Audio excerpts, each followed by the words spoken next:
7 years after the murder of the Stockton teenager, the state government has decided to reopen the book. Lee was just 14 when she was repeatedly assaulted, raped and then murdered on Stockton Beach. What happened shames us all. We now have a chance to right the wrong. The inquiry follows the release of a forensic report put together over the last 2 years by the Newcastle University Legal Centre, which concludes that convicted killer Matthew Webster did not act alone in the murder. There are people and events that remained uninvestigated in a thorough sense, and certainly the Crimes Commission has now been given a commission to do exactly that. Webster says it was all his own doing, however solicitors for the Lee family doubt his word. The word of that person must be seriously questioned. The weight of the evidence which we have looked at is not something which is consistent with his word. The Lee family isn't commenting today on the minister's decision, however solicitors say they're ecstatic at the news. A special confidential toll-free hotline has been set up for anyone who can assist investigators. Blake Doyle, NBN News.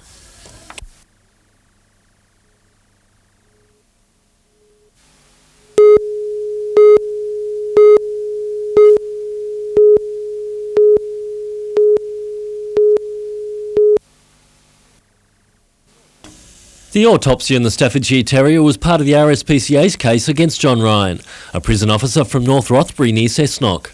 The dog had suffered severe injuries after being dragged on a chain by a utility. Its owner didn't seek veterinarian help for the pet for 3 days. But at Cessnock Court today, defence barrister Peter Harper used that same evidence to get Magistrate Railton to disqualify himself from the case. Although the magistrate had already viewed the tape in court, Mr Harper claimed its broadcast on television and comments made on Talkback Radio could be seen to influence the magistrate's sentencing. Magistrate Railton agreed, despite not having seen or heard either broadcast. But the magistrate rejected another claim that adverse comments in the media about his handling of an animal cruelty case at Madawi could influence his decision. 31-year-old Ryan pleaded guilty to 3 charges of cruelty last month. That was reduced to a single count of aggravated cruelty today. Ryan's family greeted the decision with silence outside the court. He will be sentenced in Sydney next week. Richard O'Leary, NBN News.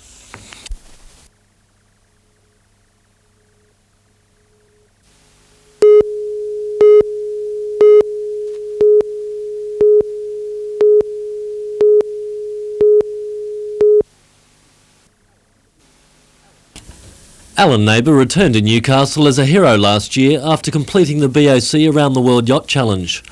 But the yacht he sailed didn't make it back. Newcastle, Australia has remained moored at the race's finish at Charleston, South Carolina. Meanwhile, the creditors wait for their money. Newcastle Council, the biggest loser, $180,000 out of pocket. It certainly wasn't the best financial decision. Council and creditors will meet this week to decide whether to auction the yacht, something Alan Neighbour now considers inevitable. But the fire sale wouldn't cover all the debts. Despite news there will be another Around the World yacht race, which should see more buyers on the market.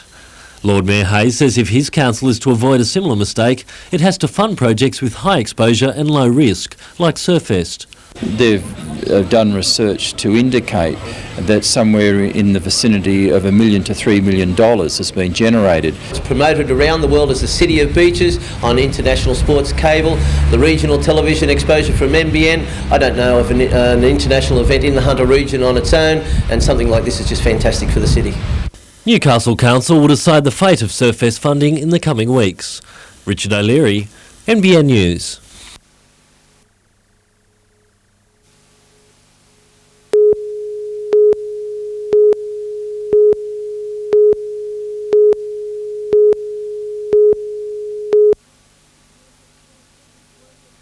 It's work that's grown rapidly over the past few years, fixing up sites that have been contaminated by chemicals, usually from industry or agriculture.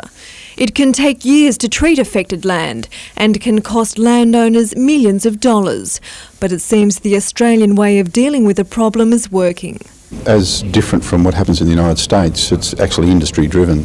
So there's a motive there behind it, whereas in the United States appears to be regulatory driven and legally driven rather than having a real motive to do it. Today, 70 representatives from industry, the community and the EPA met to discuss current treatment methods and new technologies, including a custom-built $4 million machine that's removing lead traces from an old paint factory site in Sydney. The EPA is in the process of reviewing procedures for decontaminating sites. As we learn about it, we'll have to remediate and change some of those past practices, and some we'll just leave and monitor and manage, but it's about finding the right solution for the individual problems that exist.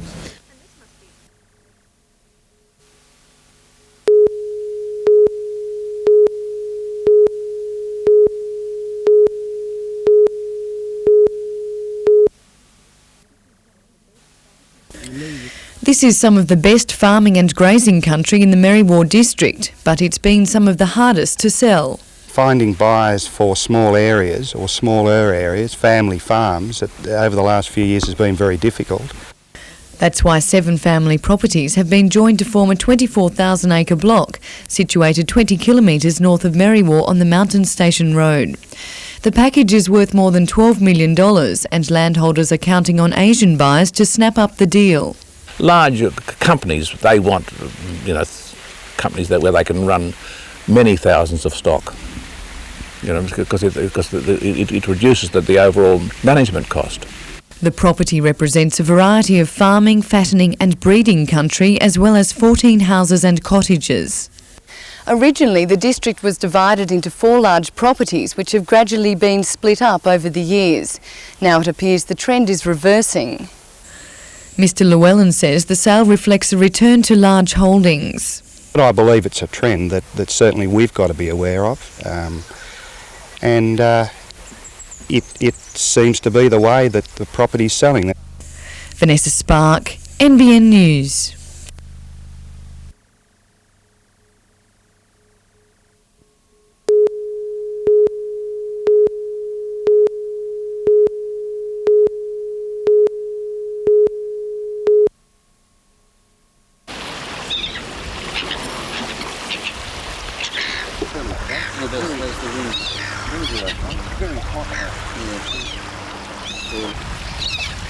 The triple hook are buried into the leg.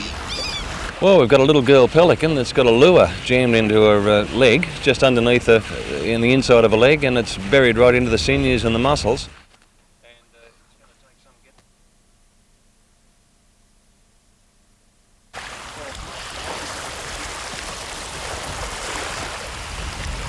Even after that, big stretch.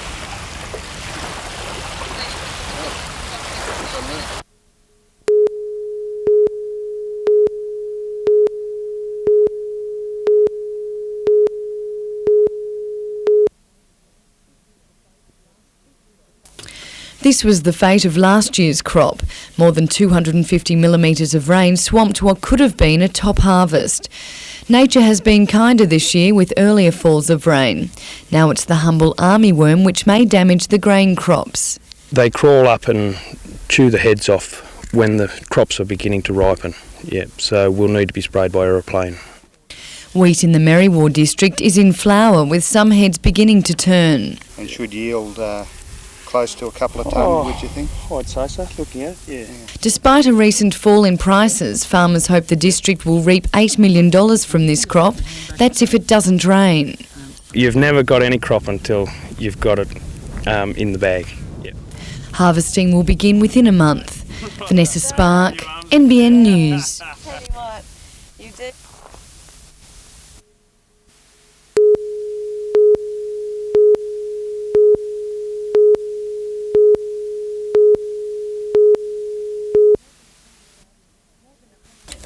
More than 100,000 cancer patients waited in this small room during last year for treatment at Newcastle's Mater Hospital. A $500,000 upgrade has transformed the area into a spacious waiting room with seating for 120 people. The Premier's Assistant on Hunter Development, Richard Face, opened the outpatient facility today before the official blessing and service. Meanwhile, tips for those awaiting surgery are available at the touch of a screen. The program offers information on everything from booking into surgery to the operation itself. We're trying to involve patients more and give them more information, particularly with a customer focus. It will supplement the existing service in shopping centres and hospitals throughout the Hunter.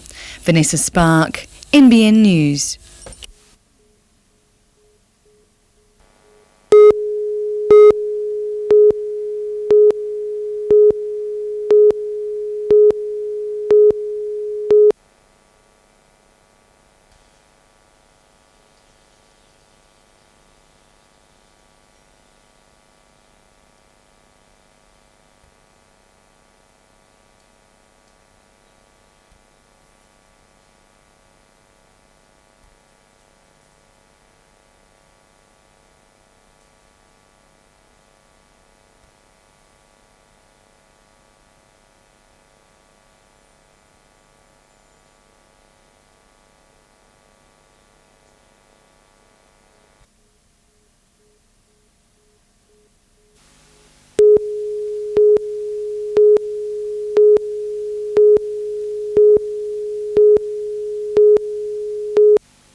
Around 250 workers walked out of a Coles warehouse at Summersby on the Central Coast last night in protest over a breakdown in pay negotiations. Union members say management had called off any further discussion, leaving them with no alternative but industrial action. Police were called when a picket line tried to gain support from casual workers engaged by management.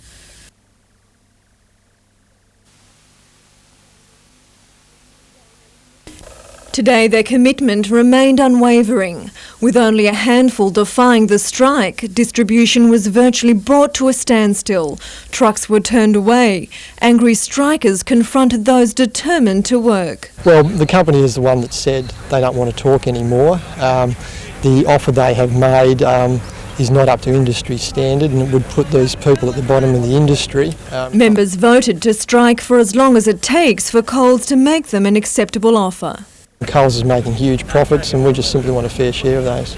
There's no result from an arbitration hearing in Sydney. Sarah Griffiths, NBN News.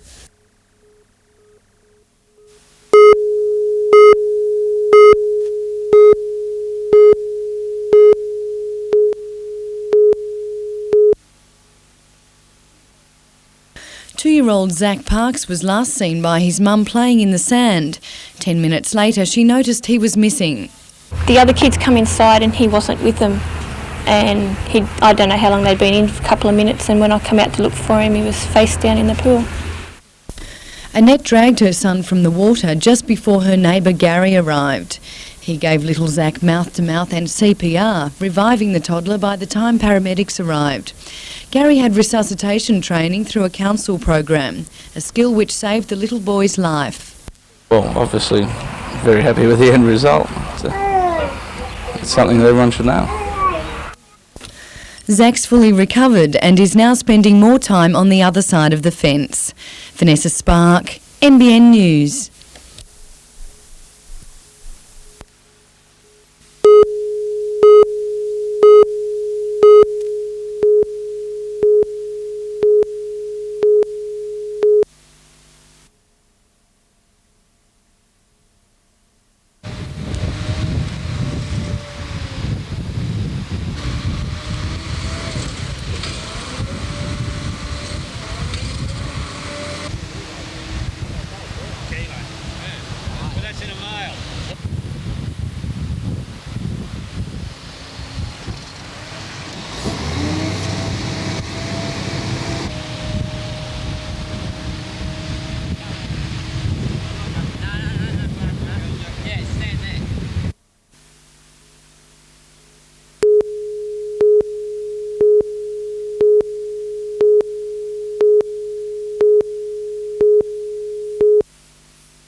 Is that they vary for different regions with disability criteria.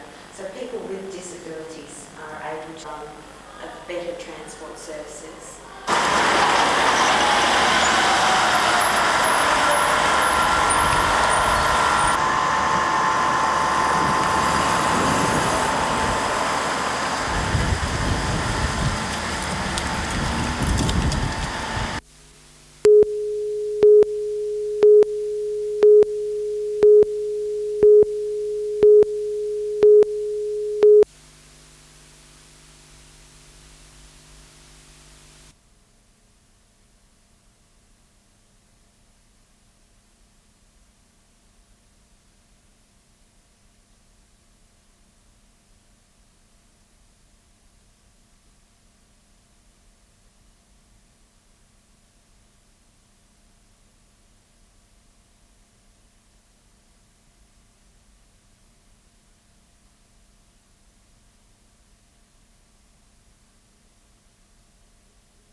Smiles all round at the John Hunter Hospital today as Melissa and Wayne Rose celebrated the birth of daughter Zoe with their sons Jeremy and Shane.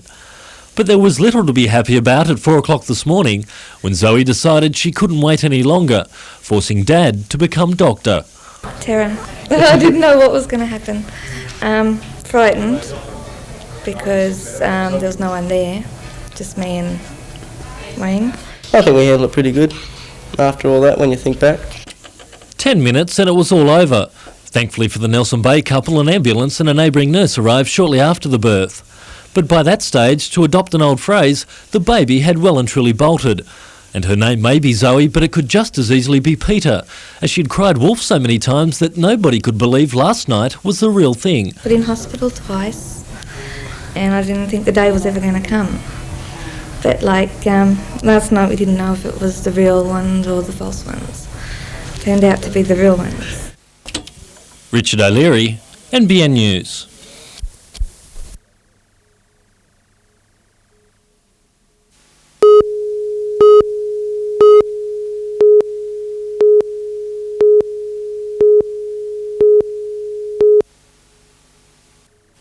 Tourism officials sat down in an effort to sharpen Newcastle's image as a convention and conference destination.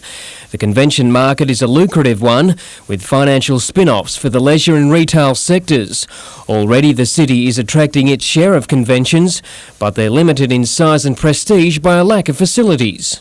Our problem is not attracting conferences to Newcastle, our problem is accommodating conferences in Newcastle, and I think that's a unique situation that we have to get on top of. Hotel owners claim Newcastle does have sufficient beds to attract conventions, but some claim a 200-room multi-purpose hotel is needed. Most conference organisers prefer to have their conference in the one building, if they can, under the one roof. Hotel owners agree that a combined hotel and convention centre would improve the city's chances. Newcastle and the Hunter has a lot of great product there, and another hotel will just add to that and give people another reason to come to the town. The meeting also looked at further developing City Hall as a major conference centre. Blake Doyle, NBN News.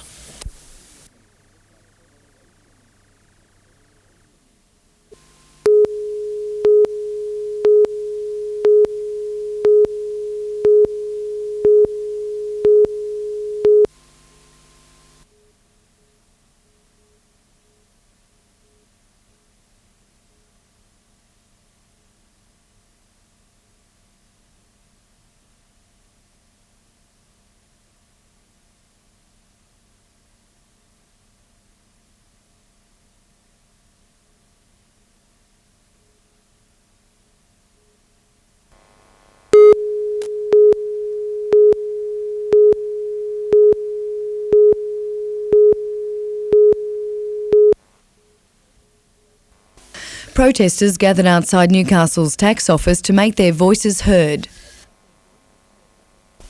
They want the Indonesian government to release political prisoners who are fighting for democracy in Indonesia. The international campaign involves a 24-hour hunger strike and an overnight vigil. Organisers say the Australian government is not helping the situation by focusing on economic ties rather than human rights. I think it's unbalanced and also short-sighted, and I think that it would be much better for Australia to place human rights in more in centre stage. Further protests have been planned for tomorrow.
It's scenes like these that Newcastle and Port Stephens councils want to avoid. And what we're saying is there's another flood coming, we don't know when, and if it's as bad as the 55 one, a lot of people are going to get affected by it. The launch of the Lower Hunter flood study at Hexham is a culmination of more than 5 years' work and $500,000. It says the region isn't ready for a serious flood, as the whole area from Raymond Terrace to Newcastle Harbour could go under. What we're asking the community is, please come and have a look at this, please come and comment, because when the flood does come, we're talking about people's lives, we're talking about safety, we're talking about evacuating people from their homes. The report offers no solutions, but it will serve as an invaluable tool for people planning the towns, cities and suburbs of the future. We've got to really control where we're putting development now along the floodplain, because the more you fill the land, the more you put houses on, the more people are going to be affected when it finally comes. The study is on public display for a month. The cost alone has given the councils 500,000 reasons to ensure it succeeds. Richard O'Leary, NBN News.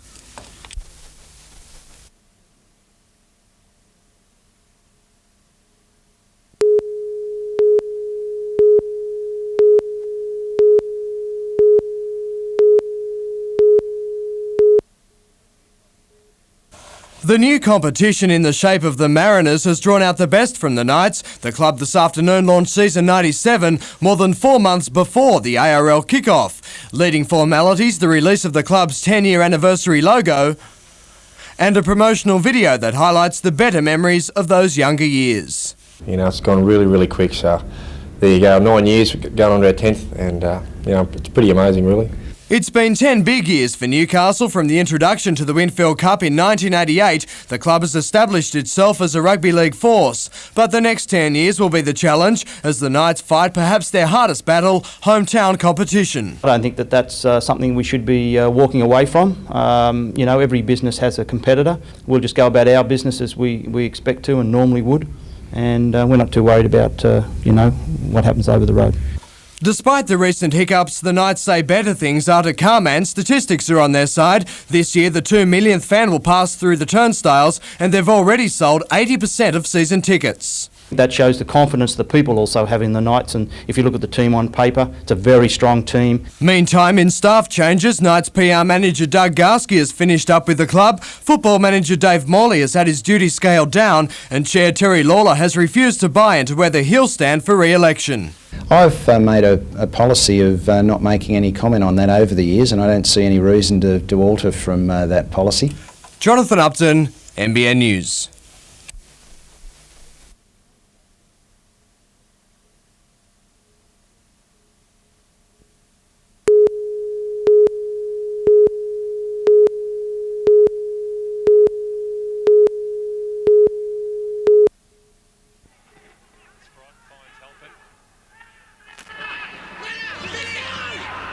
Here come the breakers. The shot by Zane across the face of goal.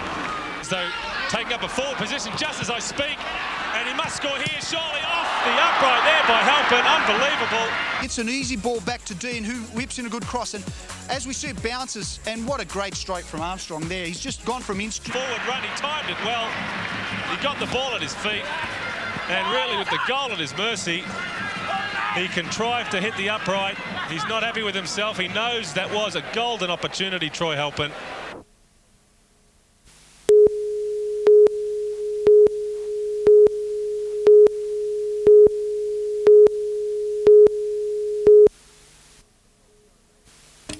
The first home match for the Hunter Eagles last night, but the return to marathon didn't help the locals in Game 1, going down by 5. During the break, the arrival of the team mascot must have done wonders. Starting pitcher and American import Brian Edmondson was in brilliant form. He gave up only 6 hits and had 4 strikeouts to help the locals to their first win of the season.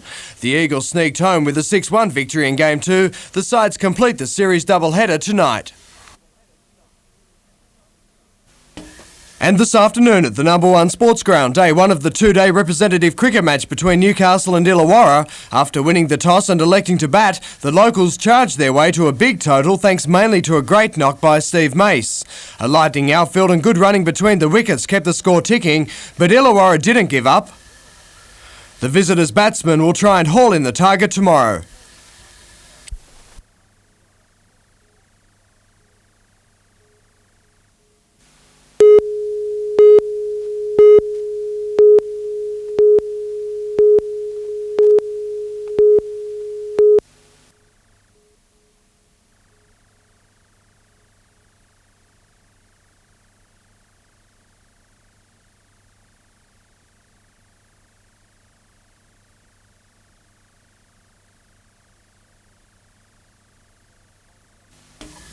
All our mobs started 10-1 with bookmakers that paid $13.30 and $3.30 on the New South Wales TAB. Volante was the favourite, paying $1.50, Salius $2.70, the trifecta $256.40. A capacity field of 18 contested the last at Flemington today. A weight for age over 2,500 metres, and Gay Waterhouse did it again.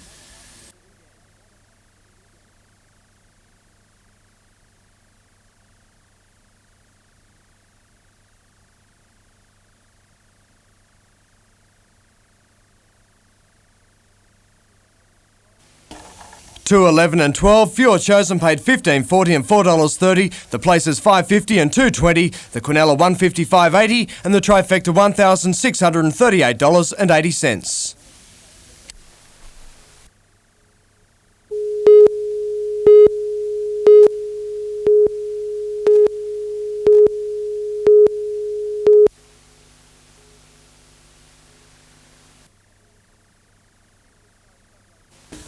It was no Sunday morning sleep-in for the region's fittest athletes sent off for the first leg of the registered club's triathlon early this morning. The 500-metre swim followed by a 20-kilometre cycle and 6k run. Cold conditions in the water spread out the field quickly. First to emerge in the men's redhead triathlete Boyd Conrick. The field followed, and after a lightning change set out on the bike. Hugging the foreshore and showing the way in the women's was Toukley's Jenny Anderson. Halfway through the cycle she'd established a break on the pack, so too men's leader Conrick. The two front runners weren't challenged in the final leg around King Edward Park, with Conrick running away to a 90-second win in 56.53. Anderson won the women's, proceeds go to charity. Also this morning, the opening of the Newcastle Junior Surf Lifesaving season with a carnival at Fingal Bay. More than 1,200 children, some as young as 8, raced on sand and surf, a handful competing for the first time. That was clear in some of the early board heats, while others tried their hand at the other traditional favourites. A Newcastle team has been selected from the carnival for the Interbranch Championships next month.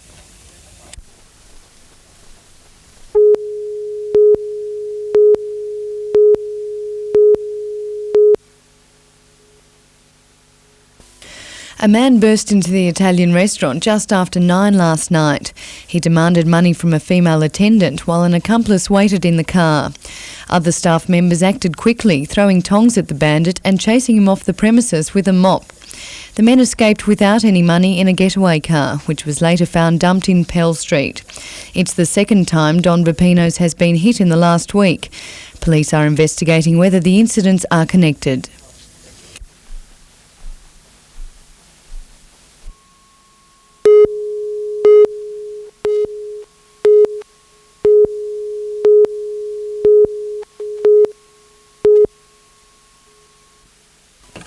It was game 2 of a big weekend doubleheader at Wollongong last night. The Breakers keen to avenge a bad record last year.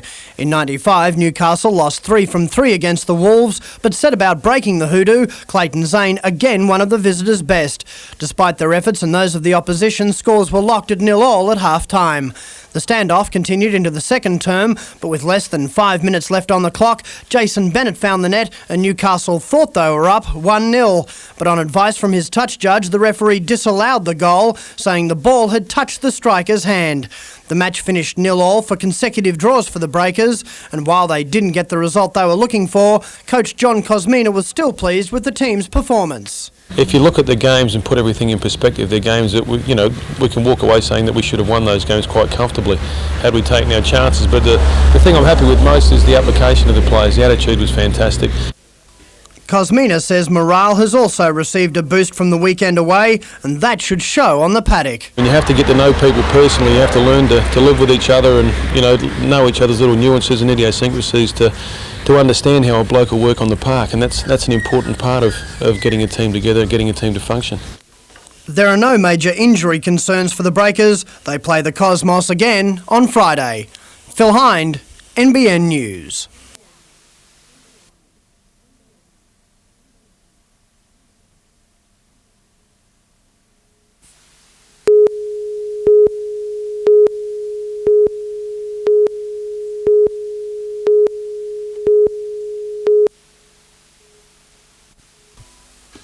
At present, the Kooragang No. 2 berth handles wood chips for Boral as well as cement and fertilisers.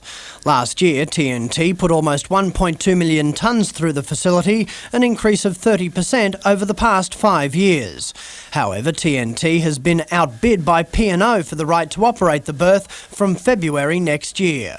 P&O Ports won the deal on a promise to increase trade by a further 25% over the life of the new lease. To meet that goal, the company plans to commit more than $5 million to upgrading the berth and equipment.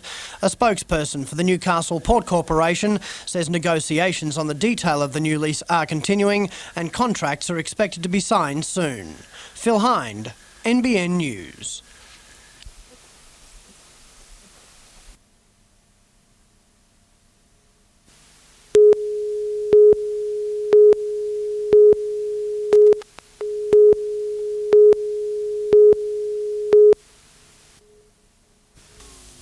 Emergency services were called to the Newcastle landmark in Scott Street just after 8 last night. Fire had ignited 3 different areas on the ground floor. Most of the damage was contained to the storeroom, which was completely gutted. Other areas suffered extensive water and smoke damage. Firemen were forced to dodge piles of rubbish scattered throughout the disused building. Police scoured the remains looking for clues, later taking a man away for questioning.